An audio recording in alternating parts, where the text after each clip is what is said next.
నమస్కారం అండి, this is #you. Radha Gayatri case రోజు రోజుకి మలుపు తిరుగుతుంది. With all due respect to Radha Gayatri, మేము మాత్రం ఆ అమ్మాయి ఫోటోని ఎవరు చూపించినా నేను మాత్రం చూపించను. అది నాకు ఎందుకో కొంచెం డిస్రెస్పెక్ట్ చేసినట్టు అనిపిస్తుంది. ఈరోజు వాళ్ళ పేరెంట్స్ ఇద్దరు, మదర్ అయితే విశాఖపట్నంలో ఆవిడ ఆల్రెడీ వెళ్ళి కంప్లైంట్ ఇచ్చారు. హోమ్ మినిస్టర్ గారు కూడా తగినంత చర్య తీసుకుంటామని రెస్పాండ్ అయ్యారు. అండ్ ముస్సోరీకి వాళ్ళ ఫాదర్ వెళ్ళారండి. ఫాదర్ వెళ్ళి అక్కడ కంప్లైంట్ ఇస్తే ఇతని పైన మర్డర్ కేసు నమోదైంది. ఎవరిపైన? శ్రీచరణ్ పైన. శ్రీచరణ్ ఎక్కడున్నాడు? సింహాచలంలో ఉండేవాడు ఒక గెస్ట్ హౌస్లో. శ్రీచరణ్ అక్కడి నుంచి పరారైపోయాడు, మొత్తానికి ఎబ్స్కాండ్.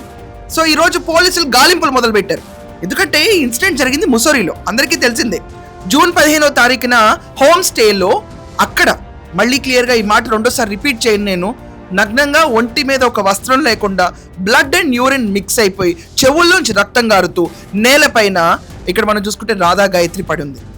వీళ్ళ మ్యారేజ్లో చాలా సమస్యలు ఉన్నాయి. ఇతను ఆఖరికి తన బ్యాగ్లో ట్రాకర్ కూడా పెట్టి అంత అనుమానంగా, విపరీతమైన అనుమానంతో బిహేవ్ చేసి ఉండేవాడు. ఇతను ఢిల్లీ బేస్డ్ అండి, యాక్చువల్లీ విశాఖపట్నంకి చెందిన బోత్ ద ఫ్యామిలీస్, కానీ వీళ్ళ పేరెంట్స్ అందరు ఢిల్లీలో ఉంటారు. సో పూణేలో సాఫ్ట్వేర్ ఇంజనీర్గా ఉన్న ఇతను వాళ్ళ వైఫ్ని తీసుకుని ఒక హోమ్ స్టేలో ఉండి ముస్సోరీకి వెళ్ళి అక్కడ జరిగిన ఒక దుర్ఘటనకి సంబంధించిన వీడియో ఇది. సో ఈరోజు శ్రీచరణ్ పరారులో ఉన్నాడు. ఏమంటే నాకు అర్థం కాదు, మొన్న ప్రెస్తో మాట్లాడితే అతని బిహేవియర్ ఎవరైనా చూసారా? చాలా రూడ్ అండ్ యారగెంట్గా బిహేవ్ చేస్తాడు. ఎందుకు నేను ఆన్సర్ చేయాలి? ఏంటి క్వశ్చన్స్? ఆ బిహేవియర్ చూస్తే నాకు అర్థమవుతుంది ఏదో ఒక అన్కంఫర్టబుల్ పొజిషన్లో ఉన్నాడు శ్రీచరణ్ అని. ఇది కాకుండా ప్రొవోక్ చేశారు. ఇంకొక విషయం ఇక్కడ అందరం మర్చిపోతున్నాం, అక్కడ అందరూ ఏమన్నారు, ఒక హై ఆల్టిట్యూడ్లో ఉన్నప్పుడు లో బీపీ ఉన్న పేషెంట్, ఇప్పుడు లో బీపీ అని చెప్తున్నారు, కానీ వాళ్ళ మదర్ క్లియర్గా చెప్తున్నారు అసలు మా పాపకు లో బీపీ ఉన్నట్టే మాకు తెలియదని. పేరెంట్స్కి తెలియకుండా ఉంటుందండి. అది కాకుండా అక్కడ ఆల్కహాల్ కన్జంప్షన్ జరిగింది. ఇది కాకుండా సెక్స్ ఎన్హాన్స్మెంట్ టాబ్లెట్స్ చేసుకున్నారు అని. I don't want to repeat this word again. ఇది నాకు చాలా హ్యూమిలేటింగ్ ఉంది అమ్మాయి పట్ల. We should respect her. So with due respect to her, ఈ టర్మ్ నేను రిపీట్ చేయను ఇంకా. బట్ వాళ్ళ ఫాదర్ వెళ్ళినప్పుడు ఆ హోమ్ స్టేలో, ఎక్కడైతే వాళ్ళు ఉన్నారో హోమ్ స్టేలో, వాళ్ళు క్లియర్గా చెప్పారు ఆల్కహాల్ అన్నది రూమ్లో మేము ఎప్పుడు సప్లై చెయ్యం. ఇది మార్క్ దిస్ వర్డ్. సో అక్కడ ఆల్కహాల్ కన్జంప్షన్ జరగలేదు. రెండోది, ఈ అమ్మాయి సో కాల్డ్ ఇప్పుడు ముస్సోరీ, హరిద్వార్, రిషికేశ్ వరకే ప్లాన్ ఉండింది. ముస్సోరీ ఎందుకు వెళ్ళిందో ఎవరికి అర్థం కాల. వాళ్ళ పేరెంట్స్ చాలా తలడిల్లిపోతున్నారు. నిజంగా వాళ్ళ బాధ వర్ణనాతీతంగా ఉంది. ఒకళ్ళు విశాఖపట్నంలో, మరొకళ్ళు ముస్సోరీలో. ఇదే పని. ఆయన ఇంకో మాట అన్నారండి వాళ్ళ ఫాదర్, ఆ కష్టం ఎవరికి రాకూడదు. ఇది కాకుండా నేను ఒక ఎక్స్ ఆర్మీ పర్సన్ని, నా కూతురి పరిస్థితి ఇలా ఉంటే రేపు మిగతా వాళ్ళ పరిస్థితి ఏంటి? ఇది ఇక్కడ అండర్లైన్ చేసుకోవాలి. నిజంగా ఇది ఒక రకంగా చాలా బాధాకరమైన సిచ్యువేషన్. మనం రాధా గాయత్రి వాళ్ళ మదర్తో మాట్లాడిన లాస్ట్ రికార్డింగ్ ఒకసారి మీకు ప్లే చేసి వినిపిస్తాను. దాంతోనే మీకు ఖచ్చితంగా అర్థమైపోతుంది. వినండి. ఎందుకమ్మా ఇవన్నీ వస్తున్నాయి, నేను ఈ మాట విన్నాను, ఇవన్నీ చెప్పారు. నేనైతే అత్తయ్య గారు, నా మనసు అయితే ఫుల్ గా విరిగిపోయింది. నా గురించి ఇలా బ్యాక్ బైటింగ్ చేస్తున్నాడు అని నేను చెప్పేశాను. అందుకు ఇలా అని చెప్పాను నేను. సో ఏమైనా ఉంటే అత్తయ్య గారు, మీ అబ్బాయి ఏదైనా నేను తప్పు చేశాను అని ఏదైనా చెప్తే కనుక నేను వాడిని కాల్లో యాడ్ చేస్తాను, ఉండమ్మా అన్నారు. నేనైతే తనతో మాట్లాడదలుచుకోవట్లేదు. మీకు ఏమైనా చెప్పాలి అనుకుంటే ప్లీజ్ మా మమ్మీ వాళ్ళతో మాట్లాడండి. మీకు అదంతా విని నా తప్పు ఏదైనా ఉంది అన్నా సరే నాతో చెప్పండి, అంతేగాని నేనైతే తనతో ఇప్పుడు మాట్లాడాలనుకోవట్లేదు. నా మనసు అయితే ఏం బాగాలేదు అత్తయ్య గారు, నాకు చాలా విషయాలు తెలిసాయి అని నేను చెప్పేశాను. ఇంకా నాకు పర్ఫెక్ట్ ప్రూఫ్స్ రాలేదు. ఇలా డాడీకి తెలిసిన వాళ్ళతో మాట్లాడితే వాళ్ళు అదే చెప్పారు, మీ అల్లరి తప్ప ఇంకెవరు చెయ్యరు అని చెప్పి. అండ్ వాళ్ళు చెప్పకపోయినా అది ప్రూవ్ అయిపోయింది. మొత్తం నా ఫ్రెండ్ సర్కిల్ అందరూ చెప్పారు, ఇంక్లూడింగ్ నవీనా కూడా చెప్పింది వాడే కదా చేసుంటాడు అని చెప్పి. ఇంకెవరికి ఆ స్కోప్ అయితే లేదు అత్తయ్య గారు, అది ప్రూవ్ అయిపోయింది. ఇంకా అది తెలిసా కూడా నా మనసు ఇంక మనసులో లేదు. ఇన్నాళ్ళు ఓపిక పట్టాను, ఏంటంటారు, ఎన్నాళ్ళు ఓపిక పట్టాను. పోల్లే అక్కడికి వెళ్తే మారుతాడేమో, కొంచెం తనకు మారుతుంది బిహేవియర్ అని చెప్పి ఓపిక పట్టాను.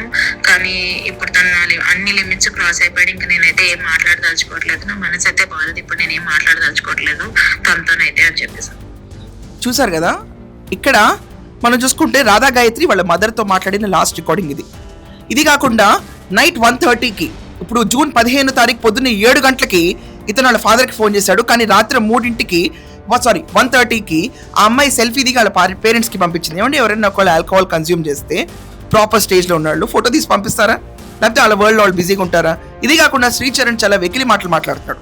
ఏంటంటే దీంట్లో నిజంగా చాలా అభ్యంతరకరంగా ఉంది. ఏంటంటే తన పైన అమ్మాయి ఉందంట, తనకి అంటే మనిషి తన పైన వాళ్ళ వైఫే ఉన్నా కూడా, పడుకుని ఉన్నా కూడా 3 గంటల పాటు చల్లం లేకుండా ఉంటారండి. అలాగే పడుకుని ఉంటారు. దాని తర్వాత అతను చూసి లేపుదామని ట్రై చేస్తే చలనం లేకపోతే ఇమీడియట్ గా బాడీ కిందకి తోస్తాడంట. తోస్తే కింద పడిందంట. కనీసం ఆవిడ పైన బట్టలు కప్పాలన్న ఇంగిత జ్ఞానం కూడా లేని ఈ శ్రీచరణ్ మాకు చాలా గ్రీవియన్స్ లో ఉన్నాం, మేము చాలా బాధలో ఉన్నాం, మమ్మల్ని ఈ ప్రశ్నలు సంధించడం ఏంటని చెప్పి వెధవ మాటలు మాట్లాడుతున్నాడు. ఈరోజు వాళ్ళ పేరెంట్స్ కి ఇది ఖచ్చితంగా వాళ్ళ అల్లుడే ఏదైనా కలిపి ఇచ్చి చంపేశాడు వాళ్ళ అమ్మాయినని అనుమానం ఎక్స్ప్రెస్ చేస్తారు. GPS ట్రాకర్లు పెట్టడం దగ్గర నుంచి పీజీలో ఉన్న ఫ్రెండ్స్ అందరికి ఫోన్ చేసి, సెక్యూరిటీ గార్డ్స్ కి ఫోన్ చేసి, CCTV ఫుటేజ్లు తెప్పించుకుని ఎవరు వస్తున్నారు ఎవరు వెళ్తలేదు ప్రతి ఒక్క విషయాన్ని అనుమానంతో చూసే ఒక అనుమాన పక్షి ఈ రోజు రాధా గాయత్రి హత్యకు ప్రధాన కారకుడు అని చెప్పి వాళ్ళ ఫాదర్ ముస్సోరీలో కంప్లైంట్ ఫైల్ చేశారు. ఆయన కంప్లైంట్ ఫైల్ చేసిన వెంటనే హుటాహుటిగా ఇతని పైన మర్డర్ కేసు నమోదైపోయింది. దట్స్ ఇట్, మొత్తం మారిపోయింది, పరారులో ఉన్నాడు. కానీ ముస్సోరీ పోలీసులు ఈ రోజు చాలా సీరియస్ గా వెతుకుతున్నారు. వాళ్ళు ఇచ్చిన హామీ ప్రకారం చూసుకుంటే మేబీ నన్నదర్ 24 hours ఈ శ్రీచరణ్ దొరుకుతాడు. శ్రీచరణ్ లాంటి కేసు మనకు ఒక ఎగ్జాంపుల్ అండి. ఇలాంటివి చాలా వరకు మనం ఆలోచించాలి. ఎంత నటనండి. ఇప్పుడు బేసికల్గా అండి, ఓకే శ్రీచరణ్కి ఏం తెలియదు, ఒక సైడ్ చూసుకుందాం, ఏం తెలియదు, అమాయకుడు, అమ్మాయి దేని వల్ల చనిపోయిందో ఎవరికి తెలియదు, గాట్ ఇట్, ఓకే. కానీ కింద బాడీ పడేసి దానిపైన బట్టలు కూడా కప్పరండి. హోటల్ స్టాఫ్ బార్జిన్ అయ్యేదాకా తలుపులు కూడా తీయలేదు ఎవరు. ఈ పాయింట్ ఎలా మర్చిపోతాం? తలుపులు తీసి వాళ్ళు తోసుకొచ్చిన తర్వాత వాళ్ళు కప్పారు బట్టలు. కనీసం వాళ్ళ ఫాదర్కి ఫోన్ చేసి చూపించేటప్పుడు బట్టలు లేకుండా చూపించాడు ఈ రోగ్. ఇలా చూపిస్తారండి ఎవరైనా పెళ్లి చేసుకునే వాళ్ళు? బాధలు ఉన్నాం, గ్రీవియన్స్ లో ఉన్నాం అని చెప్పేవాళ్ళు 3 గంటల పాటు తన భార్య అలా పడుంటే కూడా తన ఒంటి పైన తనకి ఆ మాత్రం స్పృహ ఉండదా? తీసి పక్కన కూడా పడుకోబెట్టి అప్పుడు కూడా చూడ్డా? మొత్తం ఒక మిస్టీరియస్ మర్డర్ కేసు. అది కాకుండా ముస్సోరీలో హోమ్ స్టేలో అసలు ఆల్కహాల్ అన్నదే లేదు. అలాంటి ఘటనలు ఎక్కడ లేవు. అసలు ముస్సోరీ అన్న ప్లాన్లోనే లేదు. హరిద్వార్, రిషికేశ్ మాత్రమే ఉంది. ఇంకా ఈ అమ్మాయి నేను ఈ బాధలు భరించలేని ఇతనితో అని చెప్పిన స్టేట్మెంట్స్. ఈ రోజు ఆంధ్రప్రదేశ్ హోమ్ మినిస్టర్ చాలా సీరియస్ గా రెస్పాండ్ అవుతున్నారు. అట్ ద సేమ్ టైం ఇతని కోసం గాలింపులు మొదలైన శ్రీచరణ్ ఇతని ఫోటో మీకు ముందు వస్తుంది. ఎక్కడ కనిపించినా చాలా రెస్పాన్సిబుల్ గా ఈ క్యాండిడేట్ గురించి పోలీసులకు ఇంటిమేట్ చేయండి. ఎందుకంటే he's most wanted person. At Vizianagaram అవనండి, దేహరాదూన్ అవని, ప్రతి చోట ఒక తెలుగింటి అమ్మాయిని ఈ రోజు ఈ స్థితిలో ఉంచి ఏం తప్పు చేయకపోతే పారిపోవడం ఎందుకండి? పారిపోవడం ఎందుకు? కొన్ని లాజికల్ క్వశ్చన్స్ ఉంటాయి. దేహరాదూన్ వాళ్ళు పోలీసులకు అటెండ్ అవ్వచ్చు. ఏమీ లేకుండా పారిపోతేనే అనుమానాలు రేకెత్తిస్తాయి. So let us all be responsible. Comments రాసేటప్పుడు విచ్చలవిడిగా కమెంట్స్ రాస్తే I block you guys out. ఫ్రాంక్గా చెప్తున్నాను, ఇది మన తెలుగు అమ్మాయికి సంబంధించిన విషయం. ఫర్ దట్ మ్యాటర్ ఏ అమ్మాయి గురించి అయినా చాలా రెస్పాన్సిబుల్గా వెళ్ళండి. మేము మాత్రం అమ్మాయి ఫోటోని ఎక్కడ డిస్ప్లే చేయం. సో మీ ఒపీనియన్స్ ఏంటి ఖచ్చితంగా కమెంట్స్లో తెలపండి. That's all for now. Thank you.